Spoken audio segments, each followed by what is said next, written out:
తండ్రి పిల్లవాడు ఇద్దరు కూడా వెళ్తూ ఉన్నారట.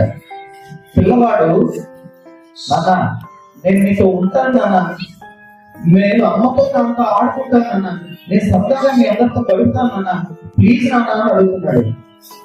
తండ్రి చెప్తూ ఉన్నాడు, నాన్న నేను పంపించేది హాస్టల్ రా, పెద్ద బిల్డింగ్ రా, అది చుట్టూ పెద్ద ప్రహరీ కూడా, లోపల నీకు సమానమైనటువంటి అనేక మంది పిల్లలంతా చాలా సరదాగా ఉన్నారా, వాళ్ళంతా బాగా ఆడుకోవచ్చు. నువ్వు ఇంట్లో కూర్చుంటే ఏం చేస్తావు ఒకటివే, అక్కడ కూర్చుంటే చాలా మందితో సరదాగా ఆడుకోవచ్చు, చక్కగా చదువుకోవచ్చు నాన్న, వెళ్ళి నాన్న అంటుంటే వాడు ప్రాణాలు పెట్టుకొని బతిలాడుతున్నా కూడా వాడు తండ్రి వినలా.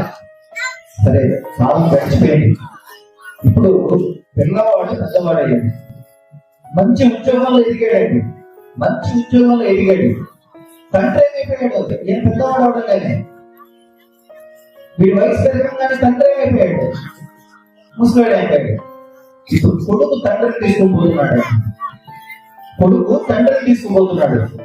తండ్రి అడిగాడు, ఒరే నాన్న నేను మీతో కోడలతో అందరం కలిసి ఉంటాను కదా, దయచేసి నన్ను ఉంచుకోరా అంటుంటే, అయ్యో నాన్న పిల్లవాడే ఒక పెద్ద బిల్డింగ్ ఉంది, ఇలాంటి అనేక మంది పెద్ద వాళ్ళంతా కూర్చుని ఉన్నారు, మంచి మంచి చెట్లు ఉన్నాయి, పెద్ద గోడ ఉంది, ఆ గోడ కూర్చొని మీరు లోపల కూర్చున్నారనుకోండి, ఎంత సంతోషంగా మీకు సమానమైన వాళ్ళందరితో గడపచ్చు.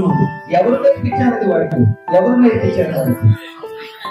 వయస్సు ఏదైతే సరిగ్గా పిల్లలతో మనమంతా కూర్చొని గడపాల్సినటువంటి సమయంలో సరిగ్గా పిల్లలతో మనం గడపలేకపోతే రేపు వాళ్ళే మనకు పనిష్మెంట్ అవుతారు, గుర్తుపెట్టుకోండి. వాళ్ళే మనకు శిక్ష వేస్తారు, గుర్తుపెట్టుకోండి. వాళ్ళకి కావలసిన ప్రేమ పంచండి, వాళ్ళందరితో సరిగా ఉండండి. అందుకే పంచపరివర్తనలు పెద్దలు చెప్పినటువంటి కుటుంబం అంతా ఒక్కసారి కలిసి కూర్చొని మాట్లాడుకునేటటువంటి ఒక ప్రయత్నం కనీసంలో వారంలో ఒక్కసారైనా ఏం జరుగుతుంది నాన్న, ఎలా ఉన్నావు అని ప్రేమగా మాట్లాడేటటువంటి ఒక ప్రయత్నం చేయండి.